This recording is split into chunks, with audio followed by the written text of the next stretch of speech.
انہوں نے ابو الاسود سے روایت کی ہے، لیکن کہا گیا ہے کہ ابو اسحاق ابو اسود سے ملے ہی نہیں، وہ انہوں نے ان سے سنی ہی نہیں کوئی حدیث، یعنی زندگی میں کبھی وہ ملے ہی نہیں، ٹھیک ہے۔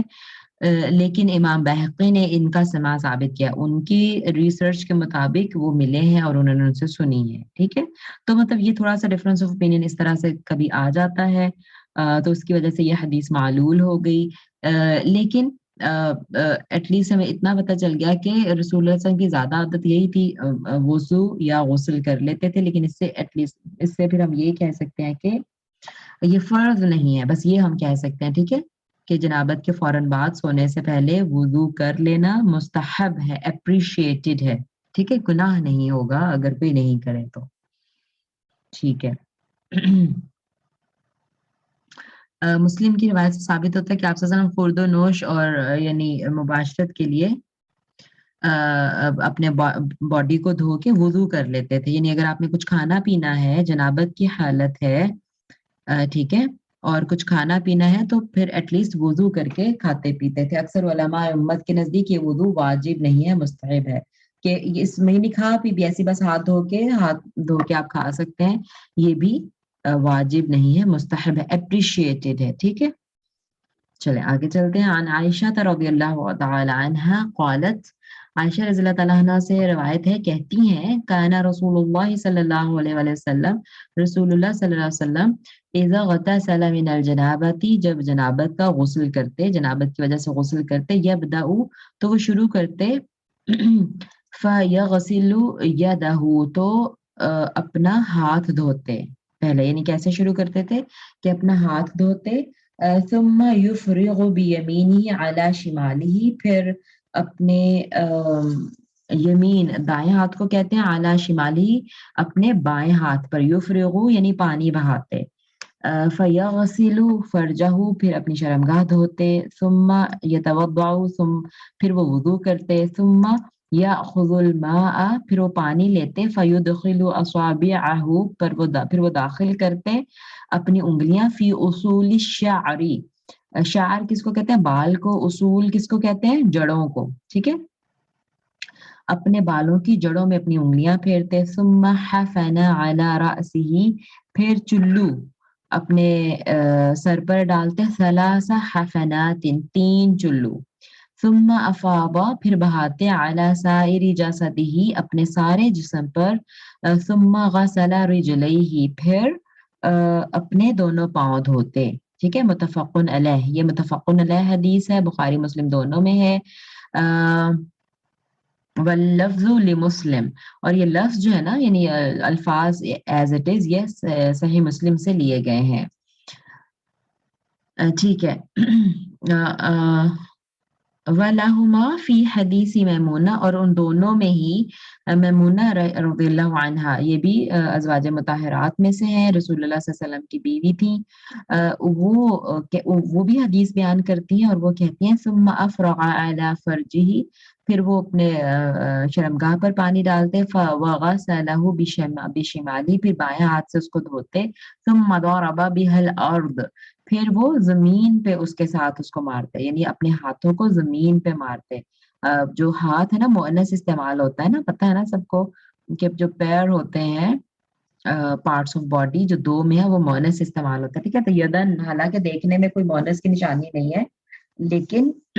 یہ مؤنث ہے دو ہونے کی وجہ سے، تو ضرب بها الارض اس کو اس کے ساتھ ضرب لگاتے زمین پر، یعنی زمین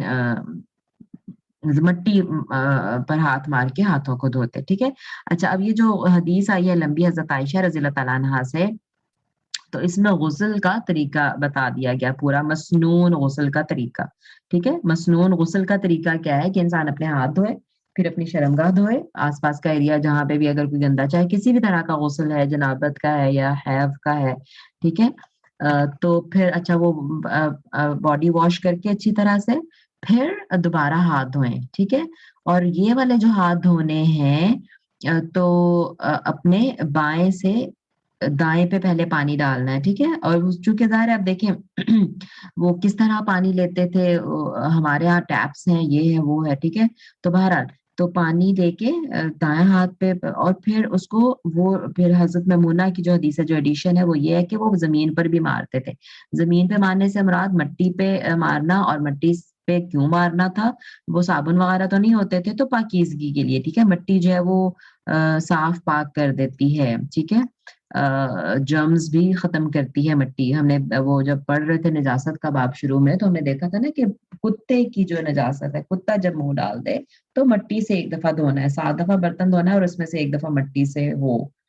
سے اس کو مانجنا ہے. تو مٹی جو ہے وہ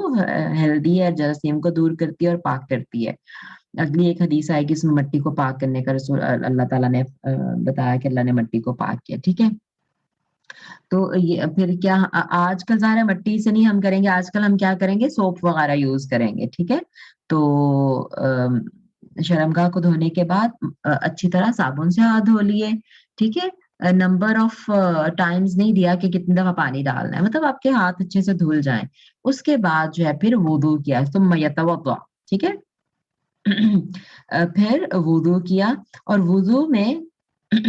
ہاں وضو کیا. وضو کا تو وہی طریقہ ہے، آگے ایک اور حدیث آ جائے گی جس سے پتہ چلے گا کہ دیکھیں پاؤں نہیں دھونے، صرف وضو پورا باقی وضو کرنا ہے جس طرح وضو کرتے ہیں. ٹھیک ہے، اور پھر اس کے بعد وضو کرنے کے بعد چلو پانی لے کے آپ صلی اللہ علیہ وسلم نے اپنے سر میں ڈالا، یعنی وضو کرنے کے بعد آپ سر کو دھو لیں. ٹھیک ہے، 3 چلو آپ صلی اللہ علیہ وسلم نے ڈالا اور پانی جڑوں تک پہنچایا. تو یاد رکھیں کہ غسل کے لیے پانی پورے سر کی یعنی بالوں کی جڑوں تک پہنچنا ضروری ہے، یعنی پوری سکن گیلی ہو جائے، پوری جڑوں تک پہنچ جائے، بے شک پورے بال گیلے ہوں یا نہ ہوں. ٹھیک ہے، ویسے تو ظاہر ہے جتنا ہم لوگ پانی بہاتے ہیں وہ بال بھی گیلے ہو جاتے ہیں، لیکن بالوں کو گیلے کرنے میں جو ہے نا اس کی بجائے سر پورا گیلا ہو جائے، سکن پوری گیلی ہو جائے اور جڑیں سب گیلی ہو جائیں. اور پھر جو ہے وہ ہاں 3 چلو آپ صلی اللہ علیہ وسلم نے تو 3 چلو پانی ڈالا، اور پھر اپنے سارے جسم پر پانی بہا لیا. وہ بھی ظاہر ہے دائیں سے شروع کیا، پہلے دائیں طرف بہایا پھر بائیں طرف بہایا. ٹھیک ہے، یہاں پہ ذکر نہیں ہے لیکن ہمیں پتہ ہے کہ رسول اللہ صلی اللہ علیہ وسلم ہر چیز دائیں طرف سے شروع کرتے تھے، اور پھر وہاں سے ہٹ کے پھر آپ پاؤں دھو لیتے تھے. ٹھیک ہے، تو یہ مکمل غسل کا طریقہ ہے. وفی روایت فمسحها بالتراب. ہاں پھر مٹی سے، یعنی یہاں تو ہے نا کہ زمین پہ ان کو مارا، اور یہاں ہے کہ مٹی سے مسح کیا ان کو، ایک یہ بھی روایت ہے. اچھا، وفی آخر ہی، اور اس کے آخر میں یہ تھی بات، وہی حدیث جو تھی ثم آتیتہ، یعنی جو میمونہ رضی اللہ تعالیٰ عنہ بتا رہی تھی نا، اس کے آخر میں وہ یہ کہہ رہی ہیں، ایک روایت میں ہے کہ انہوں نے کہا کہ زمین پہ، اور ایک روایت میں ہے کہ تراب، مٹی کو کہا. اور پھر اسی حدیث کے آخر میں کہتی ہیں ثم آتیتہ بالمندیل، پھر میں رسول اللہ صلی اللہ علیہ وسلم کے پاس مندیل لے کے آئی. مندیل ویسے تو اس کو رومال کو کہتے ہیں، لیکن صاحب یہاں ٹاول وغیرہ کا آپ ترجمہ کر سکتے ہیں، رومال یا تولیہ. فردہ، تو آپ صلی اللہ علیہ وسلم نے اس کو لوٹا دیا. ہو کی ضمیر وہ مندیل کی طرف جا رہی ہے. فردہ، تو رسول اللہ صلی اللہ علیہ وسلم نے اس کو لوٹا دیا، یعنی جب آپ صلی اللہ علیہ وسلم نے غسل کر لیا تو میمونہ رضی اللہ تعالیٰ عنہا، آپ صلی اللہ علیہ وسلم کی جو زوجہ محترمہ ہے، وہ لے کے گئی ان کے پاس رومال تولیہ وغیرہ، لیکن آپ نے اس کو لوٹا دیا، واپس کر دیا، یعنی نہیں استعمال کیا. وفیہ، اور اس میں یعنی اسی روایت میں ہے وجعل ينفض الماء بيده، اور وہ اپنے ہاتھ سے پانی کو جھاڑنے لگے، یعنی مطلب تھوڑا سا جو اوپر پانی زیادہ ہوگا ٹھہرا ہوا باڈی پہ، اس کو پانی ہاتھ سے انہوں نے جھاڑ دیا. تو اب یہاں سے کیا پتہ چل رہا ہے، غسل کا تو میں نے بتا دیا طریقہ، ہمیں الحمدللہ پورا پتہ چل گیا شروع سے آخر تک. اور اس میں اینڈ پہ جو ہے کہ آپ نے ٹاول نہیں یوز کیا یا رومال نہیں لیا، تو اس میں یہ اس کا مطلب نہیں ہے کہ ٹاول نہ استعمال کرنا سنت ہے، اور اگر ہم نہیں استعمال کریں گے تو ہمیں ثواب ہوگا سنت پر عمل کرنے کا، ہے نا. علماء کہتے ہیں کہ ہو سکتا ہے وہاں پہ اس وقت مطلب گرمیاں ہوں، ہے نا. ویسے تو خیر مکی لائف میں تو خیر گرمی ہی تھی زیادہ، مدینہ میں بھی گرمی کا موسم بھی آتا تھا. بہرحال گرمی ہو اور رسول اللہ صلی اللہ علیہ وسلم کا دل ہو کہ ذرا ٹھنڈا ٹھنڈا جسم رہے، تھوڑا پانی بالکل اگر وائپ ہو جائے تو پھر وہ گرمی لگنے لگ جاتی ہے فوراً، تو وہ انہوں نے وائپ نہیں کیا، انہوں نے پانی صاف نہیں کیا، کیونکہ ٹاول وغیرہ سے تو اچھے سے پھر صاف ہو جاتی نا باڈی، تو انہوں نے نہیں استعمال کیا، اور ایسی حدیث ملتی ہے جس میں آپ نے کیا بھی ہے، تو اس کا مطلب ہے کہ یہاں پہ اگر اس وقت نہیں کیا جب میمونہ رضی اللہ عنہا بتا رہی ہے تو وہ اس کی کوئی اور ریزن ہو سکتی ہے، اور اپنی عادت ان کی ہو سکتی ہے، ان کو اس وقت اچھا لگ رہا ہوگا. اب یہ نہیں ہے کہ سردی بھی ہے تو ہم جو ہے وہ سنت سمجھ کے ثواب کی نیت سے گیلے بدن پر ہی کپڑے پہنے، ایسا نہیں ہے. اچھا ٹھیک ہے، آگے چلتے ہیں. بس اسی کی ڈیٹیل بتائی ہوئی ہے. اچھا اس میں ایک بات جو میں ذکر نہیں میں نے کی، وہ یہ ہے کہ جب اس طرح سے مسنون غسل کیا جائے، ٹھیک ہے، تو پھر اس کے بعد اسی سے نماز پڑھ لی جائے. ٹھیک، یعنی جو میمونہ رضی اللہ عنہا کی روایت ہے نا، وہ کہہ رہی ہیں کہ ہاں پھر پاؤں دھوئے اور اسی غسل میں کیے گئے وضو سے نبی صلی اللہ علیہ وسلم نے صبح کی 2 سنتیں اور نماز فجر کے فرض ادا فرمائے، یعنی دوبارہ اثر نو وضو نہیں کیا. ٹھیک ہے، تو جی ایسا مسنون غسل، میں بول رہی ہوں لفظ مسنون غسل. مسنون غسل کیا ہے؟ جس میں ہاتھ دھو کے، شرمگاہ دھو کے، دوبارہ ہاتھ پانی سے اور صابن سے دھو کے وضو کیا ہے، ناک کلی کی، ناک میں پانی ڈالا، چہرہ دھویا، بازو دھوئے کوہنیوں تک، سر کا مسح کیا، بس یہاں تک. ٹھیک ہے، اتنا کر کے اور پھر باقی پورے جسم پہ پانی بہایا، سر پہ بہایا، جسم پہ بہایا، اور پھر اینڈ پہ پاؤں بھی، مطلب پاؤں تو خیر ویسے بھی دھل ہی گئے، لیکن تھوڑا سائڈ پہ ہو کے دوبارہ ایک دفعہ ان پہ فائنل ٹچ کے لیے وہ آپ پانی رسول اللہ صلی اللہ علیہ وسلم دوبارہ بہاتے تھے. تو یہ ایسا غسل اگر کیا ہے تو اس کے بعد وضو کرنے کی ضرورت نہیں ہے، نماز وغیرہ، نماز قرآن اسی سے پڑھا جا سکتا ہے. ٹھیک ہے، لیکن کوئی ویسا غسل کیا ہے جس میں وضو نہیں کیا، پورا مسنون وضو کی طرح، ٹھیک ہے، یعنی خالی دیکھیں غسل کے فرائض کیا ہیں؟ کلی کرنا اور ناک میں پانی ڈانا، یہ تو غسل کے فرائض ہیں. اور تیسرا فرض ہے پورے جسم پر پانی بہانا. یہ 3 فرض ہیں غسل کے. ٹھیک ہے، کلی کرنا، ناک میں پانی ڈالنا اور پورے جسم پہ پانی بہانا، یہ فرائض ہیں. ان میں سے کچھ کم ہو گیا تو ہمارا غسل ہی نہیں ہوا. ٹھیک ہے، لیکن جیسے میں نے بتایا کہ پورا وضو کرنا، پہلے کے کان ناک میں پانی ڈالا کلی کی، پھر چہرے پہ بھی ڈالا اور پھر مسا بھی کیا، یعنی پورا کر لینا، یہ مسنون غسل ہے. تو مسنون غسل کے بعد دوبارہ وضو کی ضرورت نہیں، کیونکہ اس میں وضو ہو گیا. اور پھر کوشش کریں، خیال رکھیں کہ وہ وضو ٹوٹا نہیں، مطلب ہے نا، وضو کیا پھر غسل کر لیا، اور غسل ہو سکتا ہے ابھی ٹوائلٹ میں ہے تو ایک دفعہ واش روم چلے گئے، یعنی پیشاب وغیرہ کیا تو پھر وہ ٹوٹ گیا وضو، یا براہ راست اگر شرمگاہ کو چھو لیا ہے ڈائریکٹ تو بھی وہ کسی بھی وجہ سے تو وہ بھی وضو ٹوٹ گیا ہے، پھر دوبارہ کرنا ہوگا. ٹھیک ہے، آئی ہوپ کلیئر ہو گیا ہوگا. 105 حدیث ہے ان ام سلمہ رضی اللہ تعالی عنہ، ام سلمہ رضی اللہ عنہ فرماتی ہیں، قالت فرماتی ہیں، قلت میں نے کہا، یا رسول اللہ صلی اللہ علیہ وآلہ وسلم، انی امرأۃ اشد شعر رأسی، بے شک میں ایسی عورت ہوں کہ جو شعر رأسی اپنے سر کے بال، اشد بہت شدید کرتی ہوں، یعنی اپنے سر کے بالوں کو بہت زور سے، بہت شدت سے باندھ لیتی ہوں. افانقضہ لغسل الجنابہ، تو کیا میں اس کو کھولوں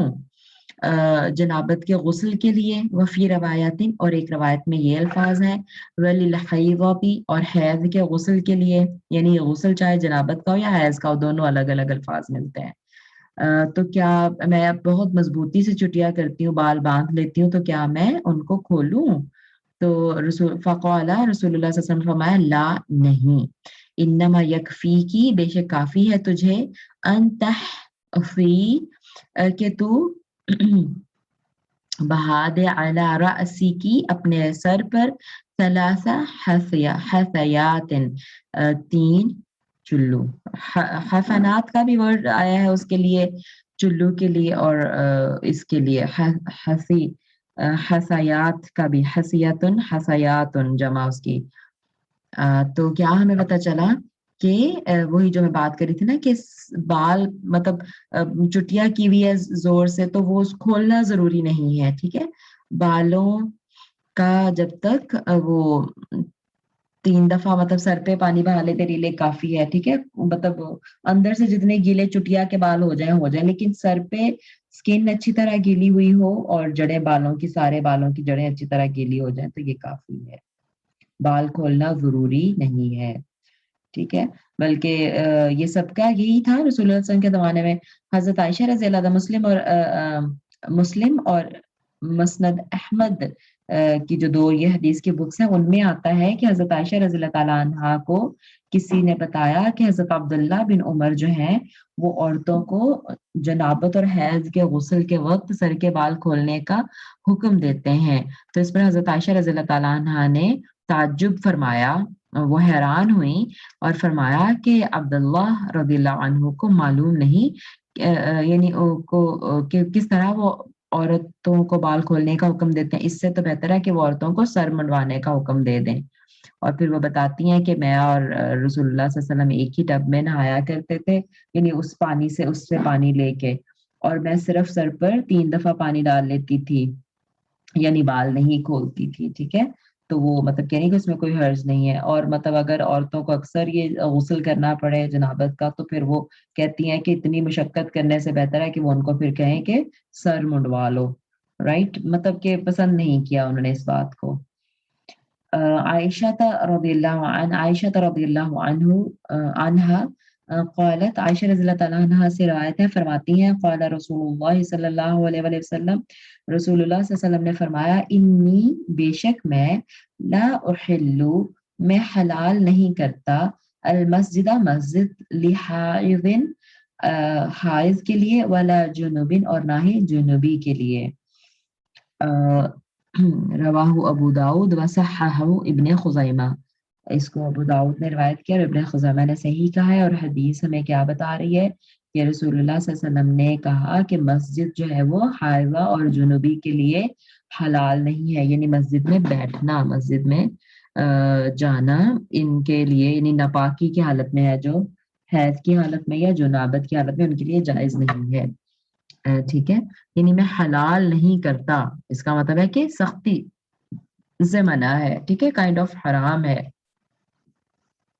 یہ صیغہ تحریم کے بارے میں صریح ہے، ٹھیک ہے؟ بالکل واضح طور پہ یہ پتہ چل رہا ہے کہ حرام ہے، کیونکہ کہا کہ میں حلال نہیں کرتا، تو حلال نہیں کرتا کہ کیا مطلب ہے؟ لا احل، حلال نہیں کرتا تو مطلب ہے حرام ہے پھر یہ کام. اچھا، اب جو امام ہے آئمہ میں سے امام مالک اور امام شافعی، وہ کہتے ہیں کہ مسجد میں سے، اور امام احمد بھی، مسجد میں سے گزرنا جائز ہے، ٹھیک ہے؟ یعنی جب آپ صلی اللہ علیہ وسلم نے منع کیا مسجد سے تو وہ مسجد میں جا کے بیٹھنے سے منع کیا، مسجد اٹینڈ کرنا، کوئی خطبہ ہو رہا ہے، کوئی درس ہو رہا ہے، کوئی مطلب اس طرح سے ہے چیز، تو وہ بیٹھ کے اٹینڈ کرنا منع ہے. لیکن اگر راستے کے طور پہ گزرنا ہے مسجد سے، کیونکہ رسول اللہ صلی اللہ علیہ وسلم کے زمانے میں ایون جب مسجد بنی تھی تو دونوں طرف دروازے تھے، ٹھیک ہے؟ تو وہ راستہ پڑتا تھا مسجد سے. اور ویسے ہاں مطلب تو اس طرح کا اگر کوئی کیس ہے کہ گزرگاہ ہے، گزرنا ہے، ایک دفعہ گزر کے بس جانا ہے، تو علماء کہتے ہیں کہ اس میں کوئی حرج نہیں ہے، یعنی اگر اس کے علاوہ کوئی اور راستہ نہیں ہے، مجبوری ہے وہاں سے گزرنا، تو بس گزر کے جا سکتا ہے جنوبی یا حائض. اور یہ نہیں ہے کہ لازم اس کو گناہ گار، لیکن یہ ہے کہ وہاں جا کے بیٹھے نا مسجد کے اندر، اور جب گزر بھی رہا ہے نا تو ہی شوڈ میک شیور کہ کوئی گندگی نہیں لگے مسجد کو، ہے نا؟ مطلب کچھ ایسا ہو کہ اس کے گزرنے سے وہ کچھ لیکوڈ، کچھ ایسی فزیکل گندگی، نجاست گر گئی ہے اس پہ مسجد میں، ایسا نہ ہو. مجبوراً گزرا جا سکتا ہے جب کوئی اور راستہ نہ ہو، ٹھیک ہے؟ یا جیسے خدا نخواستہ ٹوائلٹس، ظاہر ہے مسجد میں اگر ٹوائلٹس بھی ہیں آج کل، تو وہ ٹوائلٹس دوسری سائڈ پہ مسجد میں سے ہی گزر کے ٹوائلٹ تک پہنچنا ہے. جیسے ابھی یہاں ایون جو ہماری فنار کی مسجد تھی یہاں قطر میں، تو اس میں بھی جو لیڈیز والی سائڈ تھی تو اوپر 2nd فلور پہ مطلب پہلے مسجد کا وہ ڈور آتا ہے اور پورا گزر کے مسجد سے پھر اس طرف ٹوائلٹ ہے. تو اگر خدا نخواستہ مطلب اب وہ کوئی ہے عورت،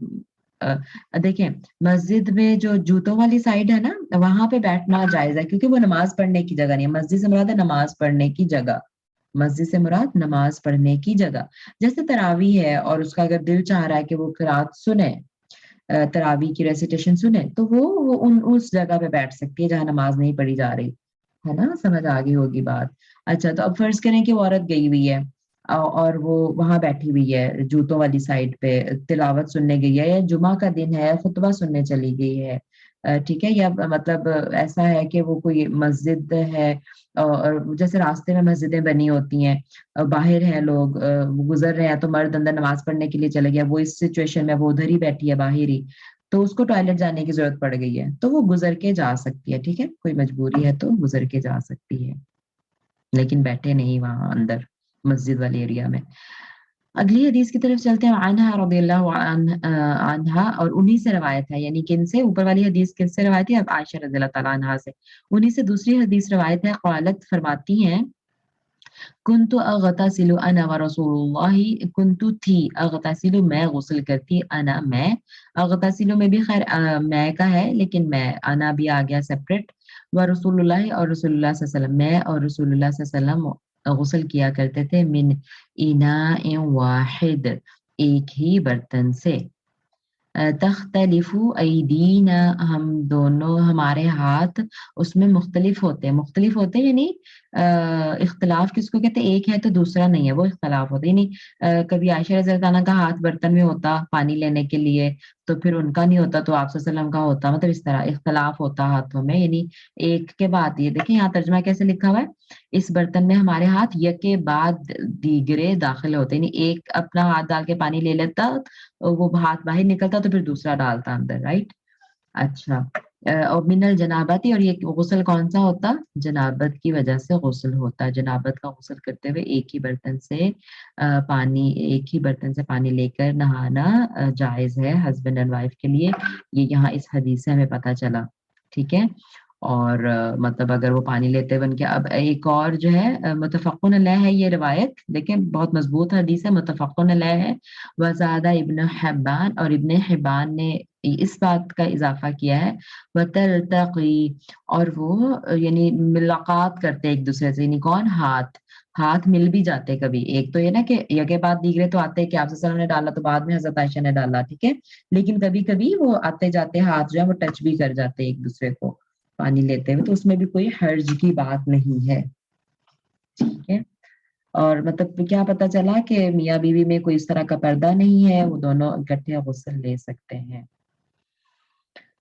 عن ابی ہریرہ رضی اللہ تعالی عنہ قال قال رسول اللہ صلی اللہ علیہ وسلم ان تحت كل شعرة جنابہ، ابو ہریرہ رضی اللہ تعالیٰ عنہ فرماتے ہیں کہ رسول اللہ صلی اللہ علیہ وسلم نے فرمایا، بے شک تحت كل شعرة، ہر بال کے نیچے، جنابتن، جنابت ہے، فغسلوا الشعر، بس دھو لو بالوں کو، وانقوا البشر، انقو نقع، نقع ینقی صاف کرنے کو کہتے ہیں نا، وہ جو دعا ہے، کما ینقى الثوب الابیض، جیسے کہ سفید کپڑا صاف ہوتا ہے میل سے، ہے نا، وہ اللہم باعد بین و بین خطایا، وہاں پہ یہ لفظ آیا، میں نے جب پہلے پڑھا انقو، میں نے کہا اچھا یہ کون سا لفظ ہے، پھر میں نے خود ہی اس کو فگر آؤٹ کیا کہ اچھا صاف ہے اس کا مطلب، تو جیسے یونق الثوب الابیض، سفید کپڑے کو جیسے صاف کیا جاتا ہے، وہ وہاں پہ استعمال ہوا دعا سے، وہاں مجھے یاد آیا پھر۔ اچھا تو یہاں پہ کیا رسول اللہ صلی اللہ علیہ وسلم فرما رہے ہیں کہ ہر بال کے نیچے جنابت ہے، بس بالوں کو دھو لو، وانقوا البشر، اور بشر کس کو کہتے ہیں؟ سکن کو، تو سکن کو بھی اچھی طرح صاف کر لو، ٹھیک ہے، یعنی بالوں کو بھی اچھی طرح دھو لو اور جسم کو بھی اچھی طرح مل کر صاف کر لو، انقوا البشر، صاف کر لو سکن کو بھی۔ ویسے تو یہ ضعیف روایت ہے، ابو داؤد اور ترمذی دونوں نے اسے روایت کیا ہے، اور ساتھ ہی سے ضعیف بھی کہا ہے، بتا دیا ہے کہ یہ ضعیف ہے، اور وہ اس میں جو ہے نا ایک راوی وہ مجہول ہیں، مجہول کا مطلب ان کے بارے میں، یعنی روایت کرتے ہوئے سلسلے میں تو وہ آ رہے ہیں لیکن پتہ نہیں ہے کہ کون ہے، تو ظاہر ہے جب پتہ نہیں ہے کون ہے تو وہ ٹرسٹ وردی بھی نہیں ہے، اور پھر وہ حدیث جو وہ ضعیف ہو گئی اس کی وجہ سے، لیکن جو کہ اس میں جو بات ہے وہ ٹھیک بات ہے، اور اس کی تائید اسی بات کی جو سپورٹ ہے وہ دوسری حدیث، لمبی حدیث کر رہی ہیں، تو پھر یہ والی حدیث لے لی گئی، اور اس میں کوئی حرج نہیں ہے لینے میں، کیونکہ باقی حدیث سپورٹ کر رہی ہیں۔ تو جنابت کا اثر، یعنی جب انسان جنابت کی حالت میں ہوتا ہے تو جنابت